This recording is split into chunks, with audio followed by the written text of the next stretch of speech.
It's weird. We haven't shot this live since the beginning, and we were right here. And here we are. Me and Michael are face to face right now for episode 50 of the Photography Brothers. Welcome everybody to what hopefully is one of the best episodes that we've ever done in our entire life. We don't really have an improv for you guys today, but we do appreciate you all joining with us today. A little bit of behind the scenes. We are here in Laughing Vikings studio. Lars Classington, the studio owner, studio manager here, was kind enough to let us come in and record our podcast. And this is where we recorded episode 1, and this is where we're recording episode 50. And yeah, we've got beers, we've got guitars, we've got pretty much everything that a couple guys could ever need. And Michael's making sure that our audio works, which is always good for a podcast. I don't know, we got a song for you guys. Do you want to hear a song? I think they do. Okay, let's do a song. Let's do a song.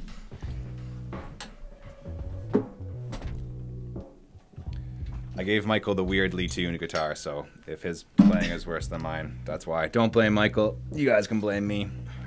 We both fit in that shot there. We had to make some alternate tuning. We're missing an E string. Yeah. So, but we got it to work. We're gonna make it work. All right. Okay. Well, let's. You know what? Give me 1 second. And cool. Get your lyrics ready. I gotta get those lyrics ready. I had my notes. I was ready for lyrics. battle. But it's not time for battle right now. It's time for some togetherness, and I'm ready to go. Okay, here we go. You ready?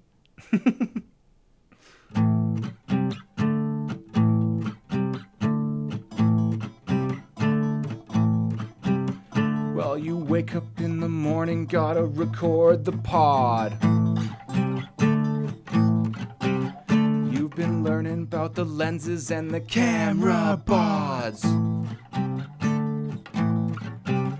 Now we're setting up the mic so we can start the show.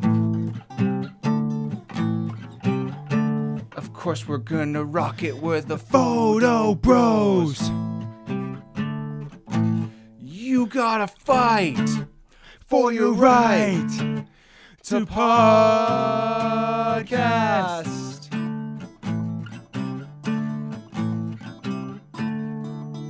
All right, that was great. That was great. Me and Michael were singing in harmony as a team, and now that that's done, we're against each other because this episode. Oh, nice. Sure, Lars is gonna like that. Had to bait me on that. Thank you.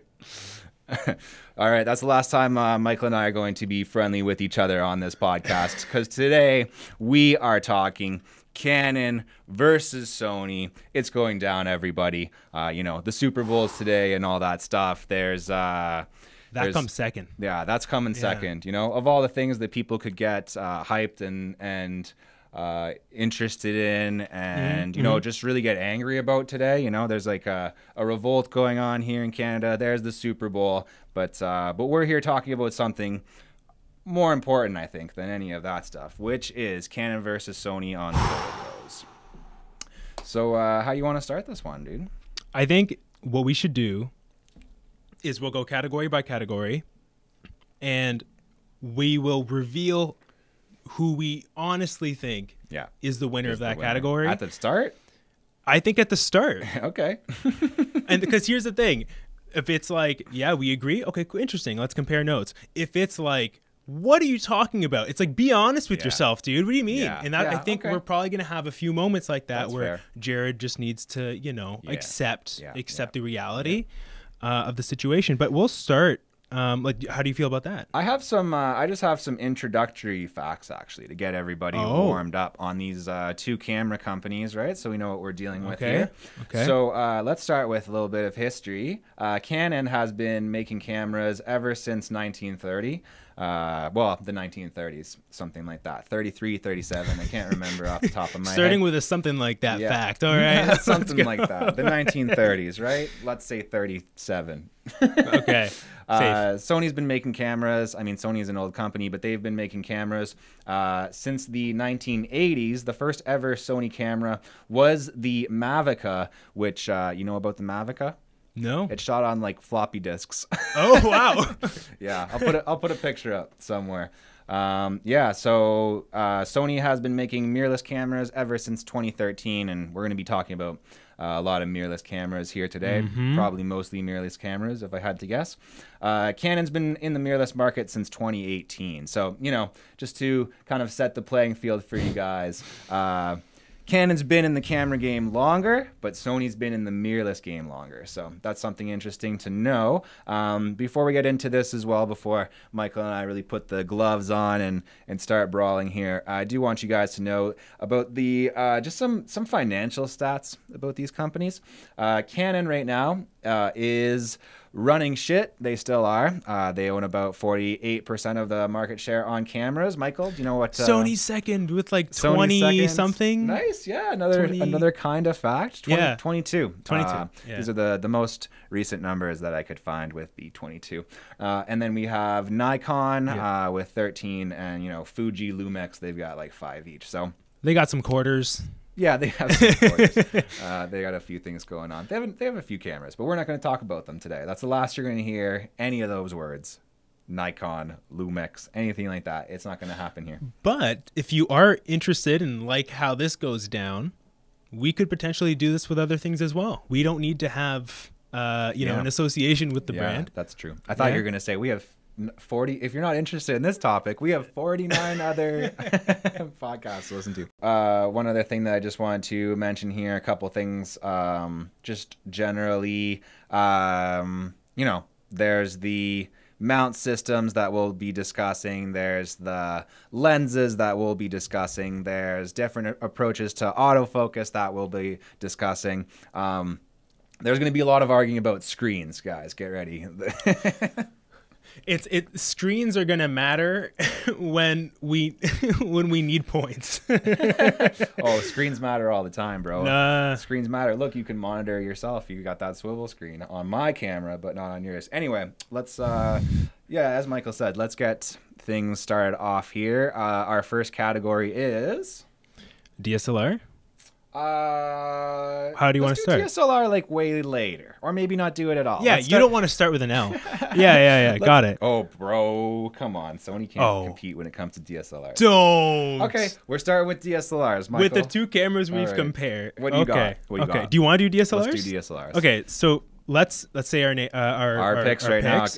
The Canon 5D Mark IV is going to win, dude. Okay, and so I am the Sony A99 Mark II.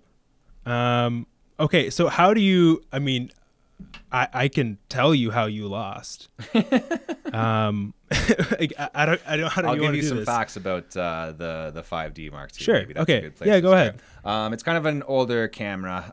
It's been out for a while. You know, DSLRs aren't as popular these days as they used to be. It's kind of all about the mirrorless. But I think that if you were, a pro photographer and you really love DSLRs, I don't know, maybe you just really like big cameras, maybe you like the durability of DSLRs. Like mirrorless is still pretty durable, but not quite as field tested as your DSLR. You might want to get one of these 30 megapixel sensor, which is pretty great, in the 5D Mark IV.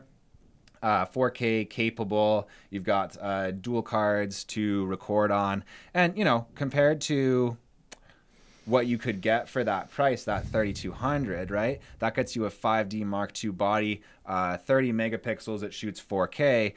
If you wanted to get a mirrorless and you wanted to stick with Canon, you're looking at like an R6. You're paying around that same and getting less megapixels, right? So just something interesting to think about if you do want to go. Obviously all the trendy thing is around mirrorless and stuff like that, but I still, for the time being, shoot on a DSLR. And Michael's shot with them in the past, so he's gonna have something to say about it with this Sony. And Sony, they don't even really make DSLRs anymore. So they don't. No, we moved on to bigger and better things. I think as we've actually smaller and better things, as we've just discussed. Some of my notes have strangely shown up in black font and with a black background, so I'll have to interpret what I had written down. Yeah. Okay, so here are some of the key advantages of my selection here, the A99 Mark II. So actually, in this you're talking about articulating screens. I think it's funny that you were poking fun at me because so 5D Mark IV does not have any sort of movement there. No articulating screen, no flips, nothing. It is just a screen. We have a fully articulating screen on the A99 Mark II. There's no anti-aliasing filter. There's a I'm not going to bring up the weight. It's not that big of a deal. Continuous shooting. 12 frames per second versus 7 frames per second. Higher color depth, Bluetooth, eye tracking autofocus. I don't know. I mean, they're just like a few things there. Let me ask you this though. What lens does it use? What's the lens mount on that? So it's not the E mount. Right. But the A system actually has a lot more lenses than the current mirrorless like E mount stuff has. So there's a lot to pick from. And I mean, I don't know. I'm pretty sure you're going to be arguing about like adapters down the line anyway, so I can always throw an adapter into the story too. Adapters are a thing, but you know what? Like if you're going to be getting a lens collection for that camera, and then so you're gonna get really cheap glass. But then you're upgrading. You're upgrading, and then you're gonna need to basically get rid of all that glass, essentially, right? But no one's buying. Okay, here's the thing: we are this is honestly like, look into the past. No one is buying the 5D Mark IV anymore. I'm sorry, it's not happening. It's like, pretty true. It's transitioned. Now we're talking about the R5s, the R3s. If you got some, but no one's talking about the what's it called, A99. I never even heard of it until this podcast. You know what? I had heard stories of an A99 Mark, not even a Mark II. All right. Do you want to move on? We're gonna let's get into mirrorless here. Let's call mirrorless? A victory. Yeah, let's call a victory. And why don't you give me this? Why don't you give me this one, since Canon is? I don't agree. The DSLR king. No. You're not going to give me this category? Okay. I think we need to give it to somebody to judge. Can we get one of our guests from the past to potentially send us video? We could get everyone who's guest starred to review our points. And to just send us a video. But we won't be able to call the categories then as we go. We'll do on the next. Guys, come in to episode 51. And we will have results, because I think it's so much more. Jared is never going to let me win this, and I know I won this. I'll let you win categories, but not this one. We got to call it. So we got to call it. It's more fun if we call it. We're not calling it. We got to call it. We're calling that one for Canon. That is a draw at best. Best DSLR. All right, we're moving on. Best point and shoot. Gyroscopic stabilization. Yeah, dude, but you got so many lenses that are old. You can't use them. You'll get other categories. I'm sure you're well versed in their old lens system, Jared. Don't worry. I'd love that you're speaking to me about it. I actually have this as one of the categories I won. I was honest with myself. Okay. Okay. Well, next. You didn't. But anyways, point and shoot. Let's get into point and shoot. I've got the G7X Mark III, and Michael has the RX100. RX100. Okay, so why don't you start? You're going to argue why is the RX100 so good? So I'm just going to state facts. Like that is how I'm doing this, okay? So electronic viewfinder, battery life, better battery life, faster electronic shutter. I guess that doesn't really matter as much. Longer focal length, 200 millimeters versus 100 millimeters. That's 2 times. That's true. Okay? Plus you get What's 2 times the optical zoom. What's the f-stop? Okay, I know. I've actually marked it on my phone with the monkey, with the face palm. The sad monkey? Yeah, that's Michael. He's a sad monkey right now. You can talk about that. We can talk about that. You can talk about that in a second. Oh, I will.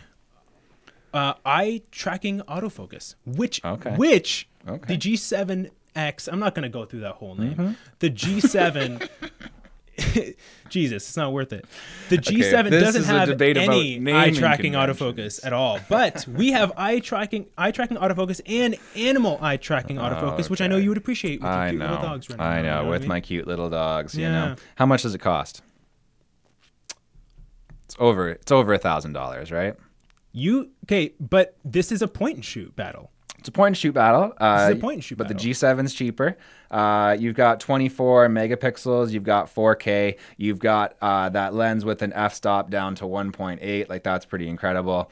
Other places where it kicks the X100's ass, just kicks its ass, is with the The screen, again, we got to talk screens, bro. You've got a fully swivelable screen, and just the fact that you'll be able to use so many different external devices. You'll be able to plug in that microphone, and you've got a hot shoe you can put on that flash. Like, the RX 100 isn't doing any of this. It's failing in all of those categories. So I have this as a tie, because for me, I think some of the key details that pull mine back and pull yours back are really going to depend on what are you looking for. I think if you're looking, maybe you do more travel, you want more range, right?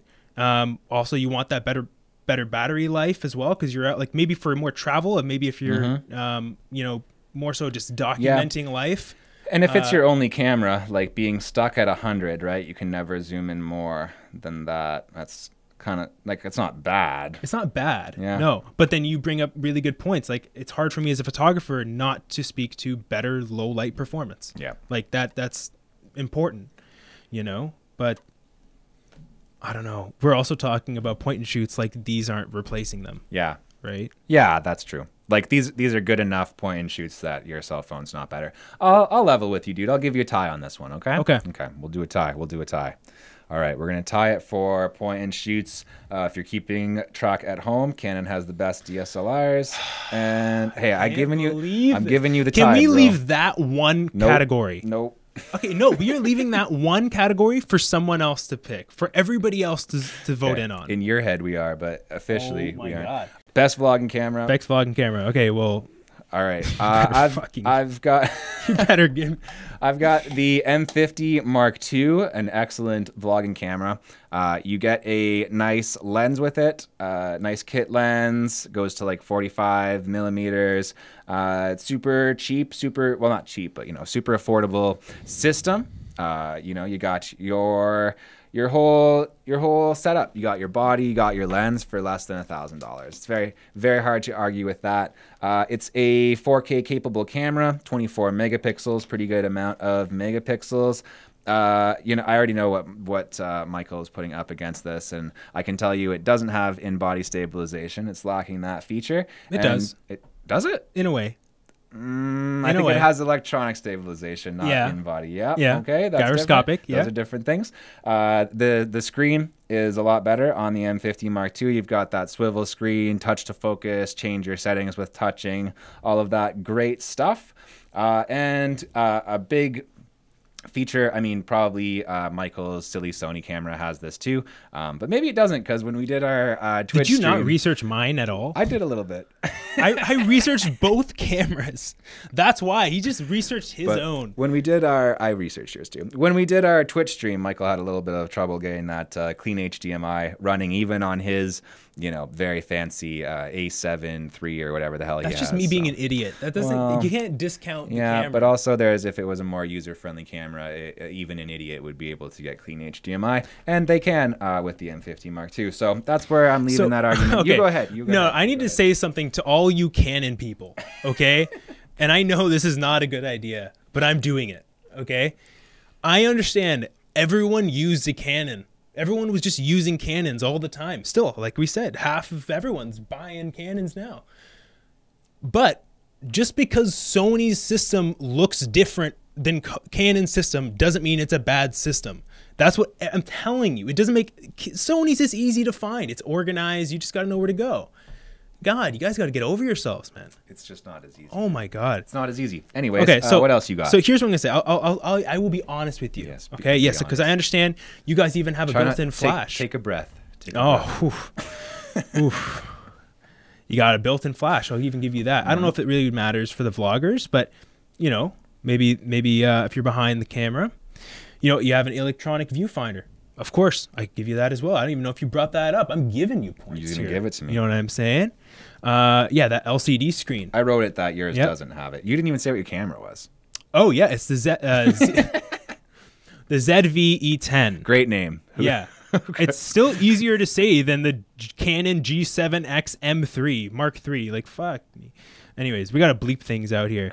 It's okay. We can swear. We're not on YouTube. Oh, this one's on YouTube. This one's on YouTube. Yeah. Well, we can mark it as not for kids, and we're fine. It's true. Yeah. But still. Okay, so yes, I understand not as good, but we don't have image stabilization in body, but we have gyroscopic. So yes, it is electronic, but it is very good. Sony's got it down pat. It is better than not having it. The video record limit. I'm assuming as a video creator, as you probably would be as a vlogger, you don't want to have a cap on your recording. So you guys have a 30-minute cap. Probably. We have unlimited. That's interesting. The autofocus, we have 300 more focus points. Potentially better autofocus. Potentially, okay. I know it depends. Okay. Are you using contrast? Are you using phase? Like I understand. Continuous shooting. This is a really stupid one, but 11 to 10. Oh yeah, 11 to 10. Sony will do that sometimes. They'll just get one extra one. But a big one here, folks. Take notes here. Take notes. Battery life.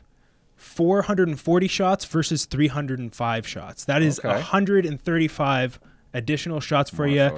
The weight's more or less the same, but but here's the thing. Also, again, as a vlogger, maybe you want to have access to the headphone port. We have a headphone port. They don't have a headphone port. No headphones. Electronic. Oh yes, there you go. Laser sensor. Oh, I was like laser. Larger sensor pixel area as well. Okay. So the images, like a bigger sensor, I guess. Yes. Is what you mean, right? The pixel area is larger. Okay, more of it's covered with pixels. Yeah. I don't know. Anyways, whatever. And animal eye autofocus tracking as well. Yeah, it's got that. It's got no viewfinder. I've also heard that there's some issues with the rolling shutter on this camera will cause that like jelloing effect. So that's why do you something need a to think viewfinder? about. Why do you need a viewfinder? We're talking about the best vlogging camera. Yeah. Who vlogs like this? That's fair. If we're talking specifically about a vlogging camera, you can't really argue about the viewfinder too much. But yeah, I mean, some of these other things, I don't know, man. The lack of stabilization, I think that is a pretty big one for vlogging, right? Gyroscopic stabilization is very good. That's why they call it something else other than electronic. Yeah. And if you were going to buy a vlogging camera, you would buy that. Genuinely, I would probably buy the ZV-E10. Okay. Do you want to call this category? Yes. Okay. What do you think? Yes, I have it down as Sony winning this one. You have Sony winning this one because reasons. Because of the video cap limit, because of the battery life, because of the autofocus, because of the headphone port. The headphone port is pretty cool. Does it have a swivel screen?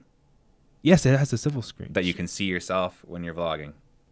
Yes, but it doesn't swivel over top like the M50. And block. But if you have, but here's the thing: the M50 is stupid because it flips up like this, and then you put a hot shoe mic on it, and then you can't even really see yourself. Okay. All right. Well, I mean, can I give you this category? I guess I have enough gas in the tank for these later ones. No, because here's the thing: I also don't want.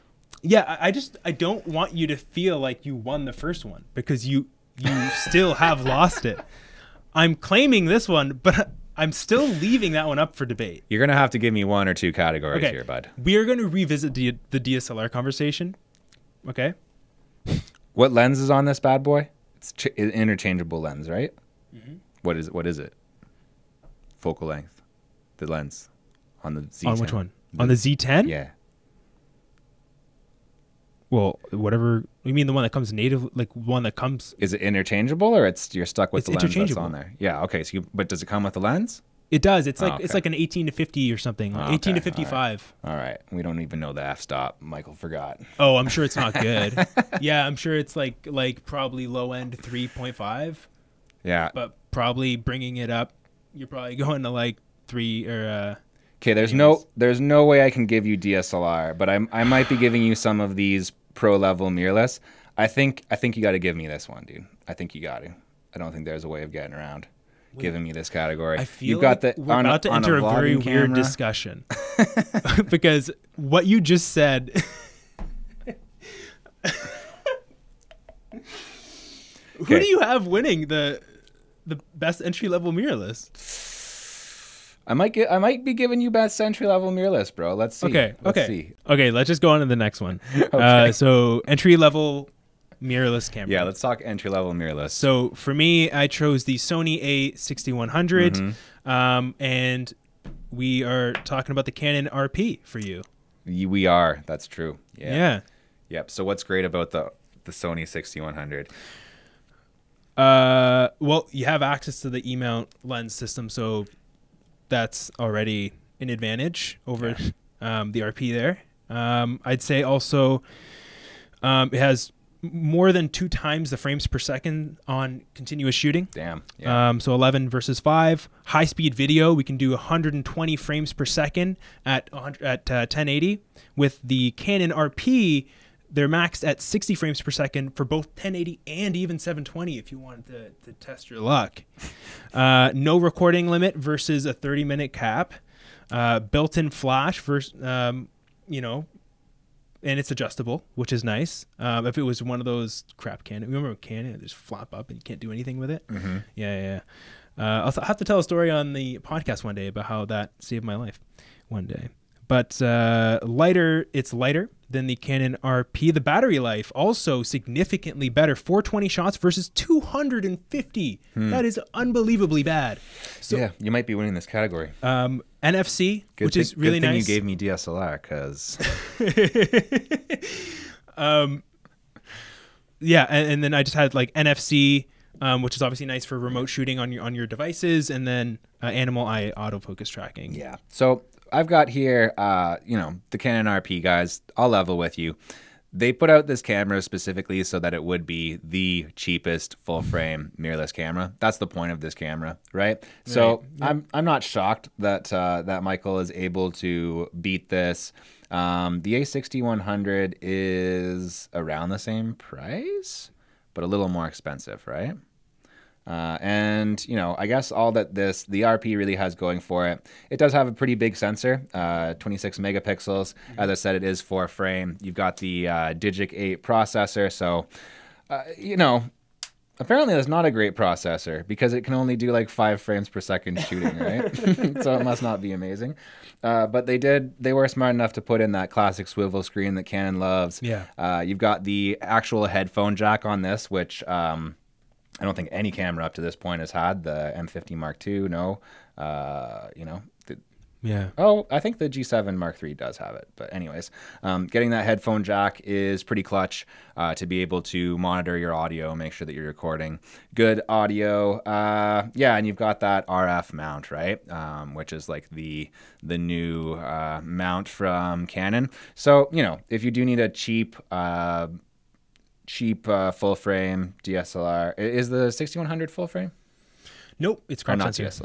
DSLR, mirrorless. Yeah, so the fact that it's full frame, it's got that going. It does, but like, would you rather pay for a really good crop or the worst of the full frames? Yeah, you know what I mean. Like, yeah, that's true. The one thing, like a couple of things I will also give you is it's weather sealed. The M50 is also weather sealed. My pick for the lot is not. It has some interesting features that I've heard mixed reviews around with the focus bracketing, some of that anti-flicker stuff that they have. But yeah, the headphone port, that's really good. I don't think it's bad. And if you do want to explore what it's like to have a full frame camera without having to spend $3,000. yeah, you can do that. But I think as a head to head, I don't know if it's a winning battle for the M50. Yeah, I will note. I think I'm probably going to give you this category since you gave me DSLR, so that was nice of you. So I might give you this one. I will note that the 6100 people have complained about just a few things. Obviously, there's the trouble with Sony menus that lots of people experience, but that's on pretty much all of these cameras. It doesn't include a charger. They don't ship a charger with it, so you have to charge it in your camera. Whether that really annoys you is kind of a personal choice. The lack of any type of in-body stabilization, though, is sort of a problem. You might have to throw it on a gimbal or whatever. But yeah, I mean, it's got a great sensor, a good amount of megapixels. You are dealing with that crop sensor, but at the end of the day, they're both good cameras. I could probably live with myself if I gave you this category, though. I appreciate it. Thank you. Thank you. We're not going to argue about that one so much. Okay, let's talk about... we're talking about the big boys. We're entering the big boys. Time to get into big boy territory here. All right, we're talking pro-level mirrorless cameras. I'll go first here. I've got the Canon R5, which is a pretty expensive camera. They cost over $5,000. So I got a little, I told Michael for this category around $5,000. Yeah, it's 5,200. It's kind of an expensive camera, but it is a really impressive camera. 45 megapixel sensors. It's able to shoot 8K raw video, which is incredible. And I'll also note that with this camera, the sensor tech is brand new. And this is something that I'm really glad that we did this episode, because it's a fun episode to do and I like hanging out with Michael, but also it was a really good opportunity for me to learn. So pretty much every other, well, most of them, I know that at least the RP and even some of their other mirrorless cameras are they're just, I think the R as well, they're just reusing old sensor tech from DSLRs. Right? So that's really interesting to know. This is brand new sensor technology that they've developed specifically for mirrorless cameras. So pretty cool. Of course, it is full frame. You've got dual slots for your memory cards and a better, apparently a much better processor. Apparently it's a big jump from the Digic 8 to the Digic X, right? Digic X, you can do 24 frames per second photo shooting. That's pretty damn good. It's going to be hard to compete with, but Michael's going to try, right? What do you got? What do you got to go up against the R5 here, dude? Okay, so with the for starters, I want people to understand why I chose the A7 over the so it's the A7. What is your pick? You got to say that. The A7 IV, yeah, okay. Versus the A7R4. Or like the reason I chose one over the other. A7 IV is just newer tech. It is in a lot of ways a better camera. I think really where the A7R4 becomes a bit more of a specialist is having that megapixel count. And so that's why I felt like this would be actually a bit better at bat.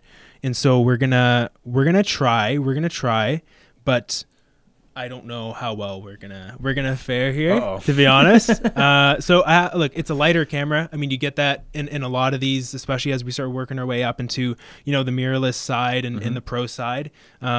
If you're shooting for long periods of time, maybe you feel that it's not a big jump, though. It's only by 100 grams. But hey, if you're trying to balance a big Sigma art lens on your camera, maybe shedding 100 would help. 2 times better battery life. I mean, when you're getting a pro level camera, battery life means a lot. Wow. And that's actually pretty significant. It is. It's 600 shots versus 320. Also, I didn't know that cameras had this yet, but we're talking about a full-sized HDMI port on the camera. Oh, wow. Okay. So that's super convenient. You have them accessible. You've returned your Bell or Rogers box and you've kept the cables. You have those HDMI cables. I also have the 34% larger pixel area. And then my last point is just no recording limit versus obviously the 30-minute cap on the R5. Yeah, the 5 does have that cap. The R5 does. The R5C is a cinema camera version of this, where they took the cap off and then threw a fan on it. And I'm surprised that you didn't bring this up. So I'm just going to give this one to Michael. There were a lot of people reporting problems, whether or not this was actually a real problem or something that got a lot of press, but this camera has had trouble with overheating, and again, apparently it was overblown, and also that once they released a firmware update for this and the R6, that was basically fixed. But something to note, right? It would be pretty fucking annoying. I mean, it would be pretty annoying, right? To buy a $5,000 camera and it overheats. So I could see that scaring some people off for sure. But again, I think that the firmware update did fix that. So yeah, and so like my last couple points here are just going to be around I mean, the R5 is a $5,000 camera. Yeah. And we're talking about shaving off $1,500. That could go towards a really good lens to slap on. You're still going to have that 4K 60. You're going to have that 1080 120. 4K 8K is incredible. Yeah. But I mean, it's a lot. Yeah. I've also heard something about the cards in this camera. Maybe this is a broader... The A7 IV? Yeah. So when you're using memory cards, that you have to use more expensive, faster cards. Is that true? It's not... it's optional. You have the ability to use these, think I forgot what they're called, but they're like mini CF cards. Oh, and so you can that way you can shoot at a faster rates. You can get higher quality. Okay. Yeah. Yeah. But yeah, no, you can still use SD cards, like normal SD cards. So yeah, you can just use more expensive cards if you want. Yeah. I've heard the processor is a little bit slow, and the rolling shutter thing as well. They chose to go with a rolling shutter on this. So yeah, I don't know, man. I think that you'd be pretty well, suited to grab either one of these cameras. And if I was to try to compete on price, there is obviously the R6, which is like the same camera essentially, same processor, just a smaller sensor.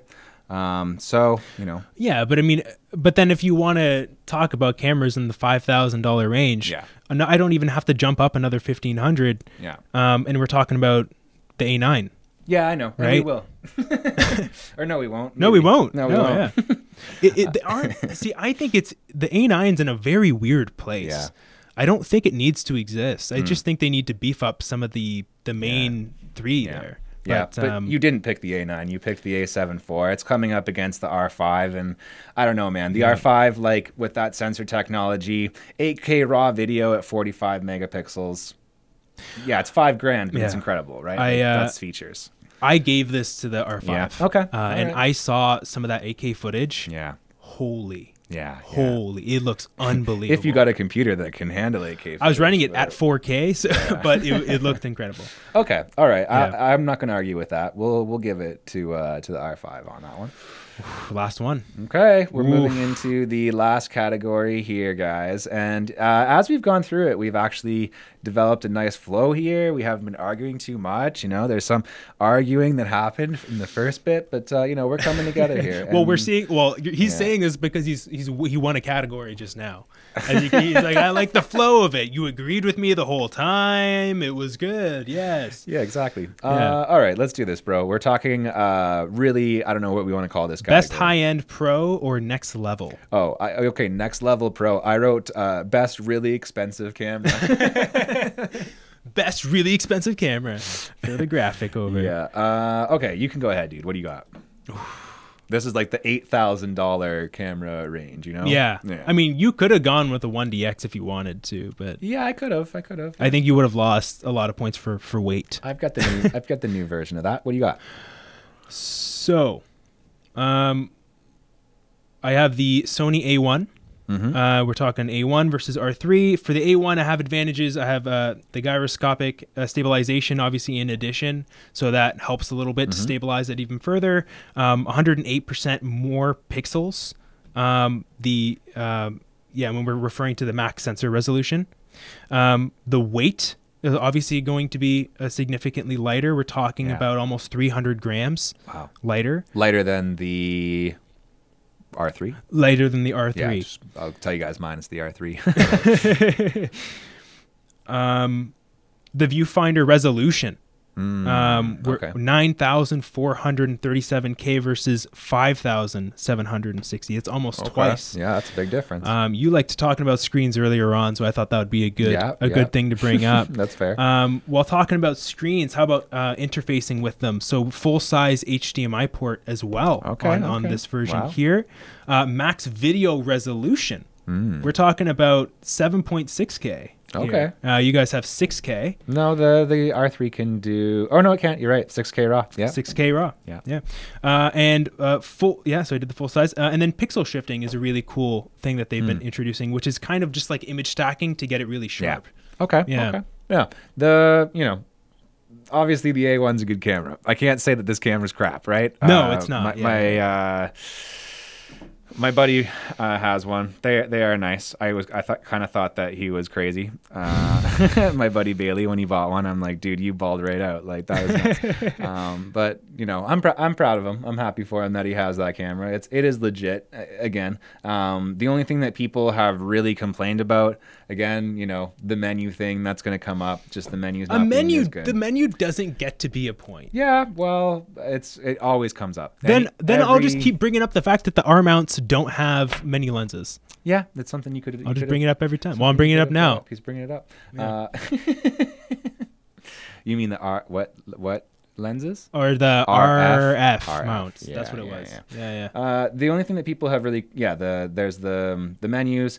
Apparently the battery life isn't as good as it could be. Obviously the size and weight, especially when you're comparing that against, you know, your A7s, your A7Rs, they're a little bit less feature packed, but you know, not everybody wants that like huge ass camera, and it's not like the R3 is a lot smaller, right? So this isn't really saying, you know, R3 over this, and you could easily use this as a criticism of the R3 as well. It's just overkill for a lot of people, right? Like, you don't, how big is the sensor on this? It's like 50 megapixels or something. It's it just might be overkill for some people. Some people might love it, and you know, you are pretty much future proofing yourself. It shoots in 8K, right? So that's pretty incredible. You know, some things I think that the R3 has going, it's got really new sensor tech. There's this whole new thing called a stacked sensor. So Canon's been focusing less on having those enormous sensors. I mean, they did it with obviously the R5. But here you only have a 24 megapixel sensor, if I wrote that down right, stacked sensor, right? And apparently with these new sensors that they're using, it's reduced noise, higher clarity, smoother color rendering, and better in low light conditions. So definitely trying to compete with Sony on that low light thing, trying to get you know, next level, more modern sensor tech here. And you still have that fast processor, the Digic X processor. You can still shoot 30 frames per second photos. To be honest, I wouldn't really buy either of these cameras because they're both way too expensive. But who do you think is winning here, dude? Who do you think is winning? Okay, so I gave this as a head-to-head battle. I gave it to the R3. Really? Eh? Yeah. Okay. Yeah, I think again, yeah, they're both incredible cameras, incredible overkill, like as you mentioned. Yeah. I think they'll both work really well if you're someone who, you know, shoots a lot of nature and you're professional in that setting. I think at that point it's going to be probably around which is more just durable, and I think the R3 is going to be that for you as well. You know, obviously the larger pixel area size as well. You had that top LCD. I got to give you points for that top LCD. I'll take it.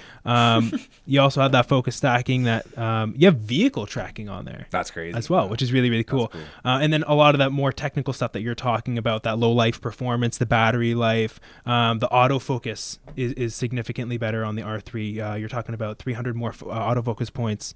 It doesn't mean that the autofocus is better. It's sure. Points. But at that point, at that level, the autofocus is performing very well. Yeah, for sure. And then you know, you have the eye control autofocus as well. Okay, all right. So let's go through these again, and we will give you our winners. All right, we might argue about DSLR forever, but we'll do that one last. Okay. So for best point and shoot, we have the G7 III versus the RX 100. I believe that we decided pretty firmly to, what do we call that one? We called that one a draw. We called it a draw. All right, we called it a draw. I'm cool with that.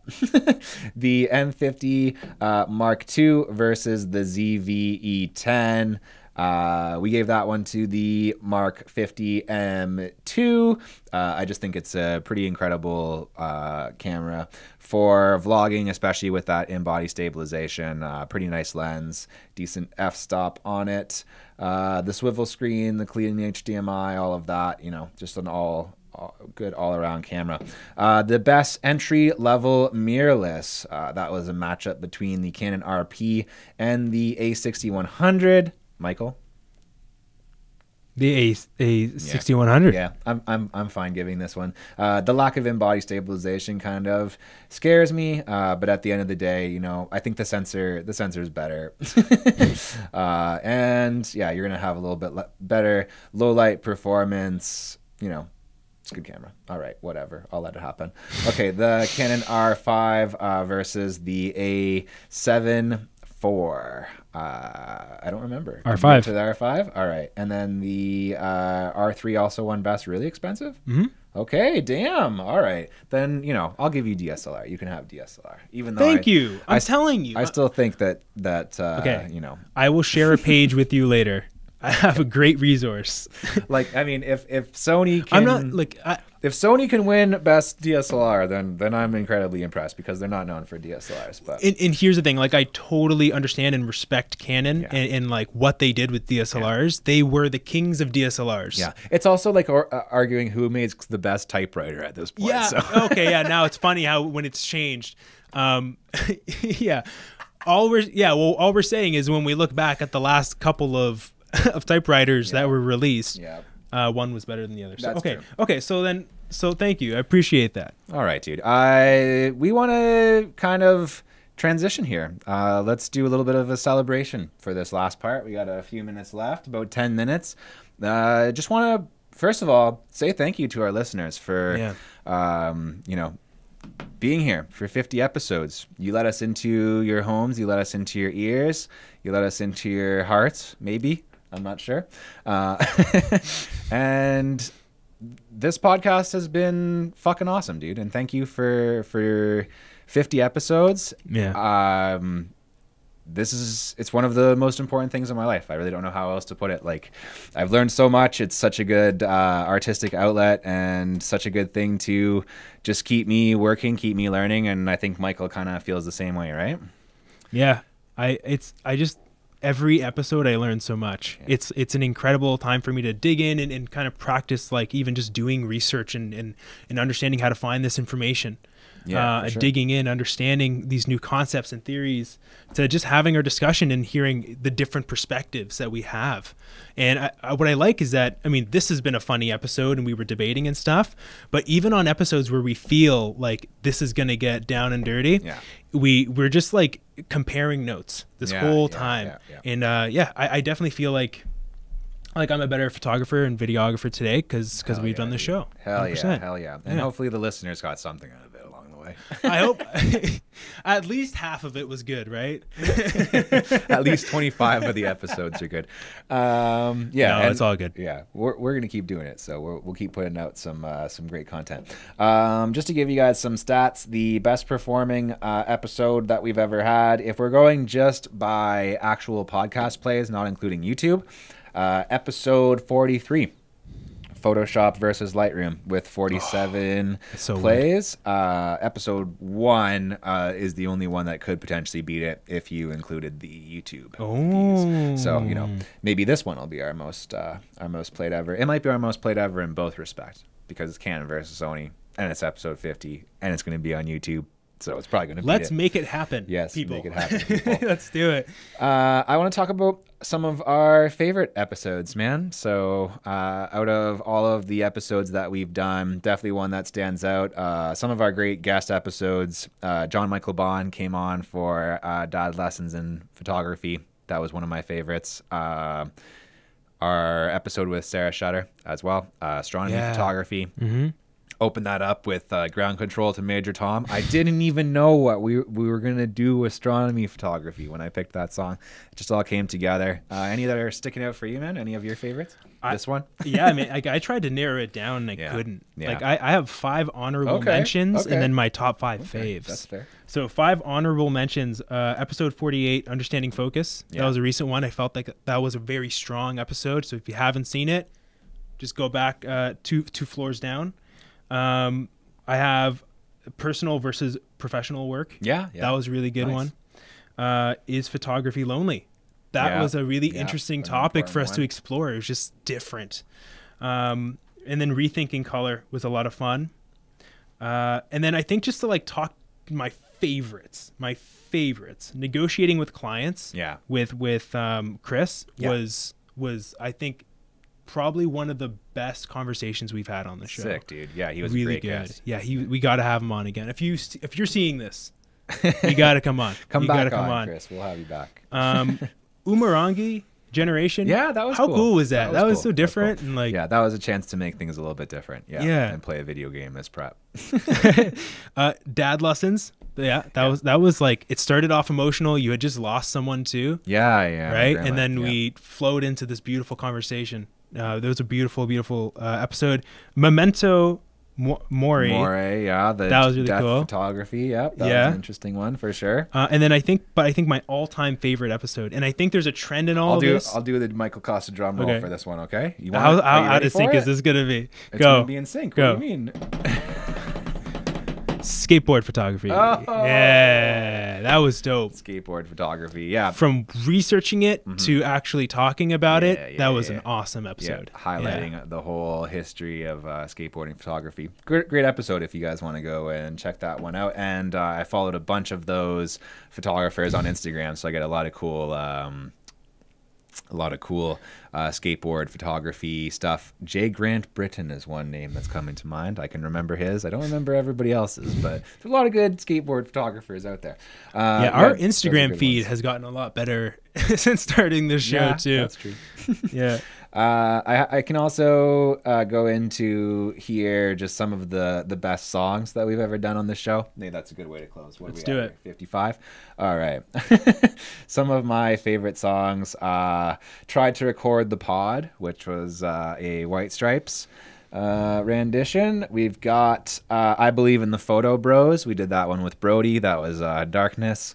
One. I'm gonna give Michael a tip of my hat, a nod of the head, whatever, for Shooting in the Dark with a Sony in my arms. The perfect rendition of Perfect by Michael's favorite singer-songwriter, Bob Dylan. No. Yeah. Well, what's his name? The New Age. What's his name? He's not very Sheeran? famous, is he? Ed Sheeran? Ed Sheeran?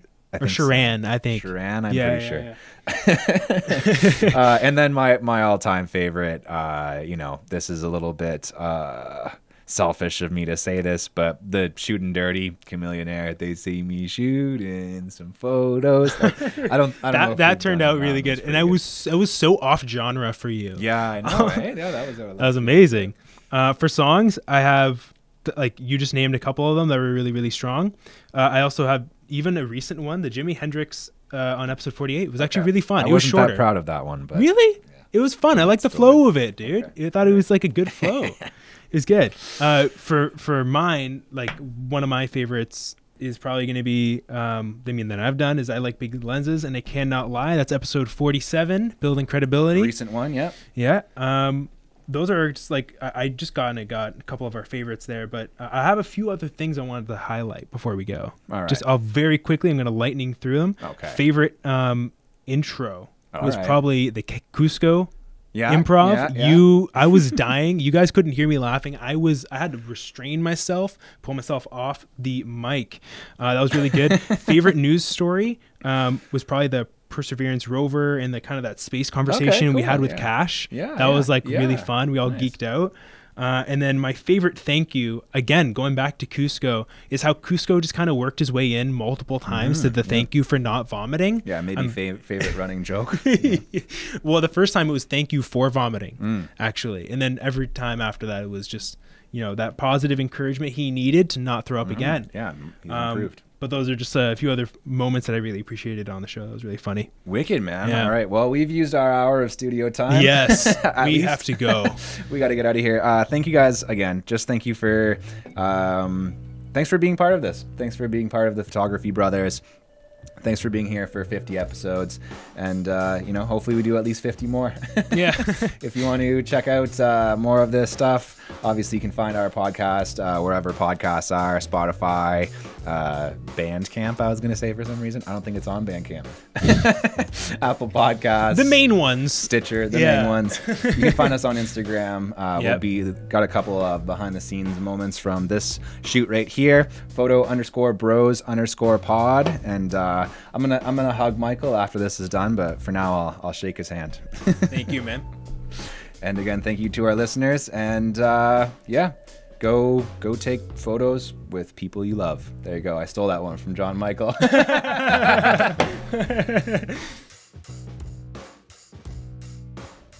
Cool. Okay, here you go. Perfect start. Don't mess with my tambourine, okay? My notes are on that tambourine. How are we starting this show? Oh, I don't know. Okay, we'll clap. 3, 2, 1. What? Yeah, do we only one need clap's one camera? Enough. One clap's enough. Yeah, okay, cool. I guess talk to that camera. Yeah. I guess. Yeah. Yeah.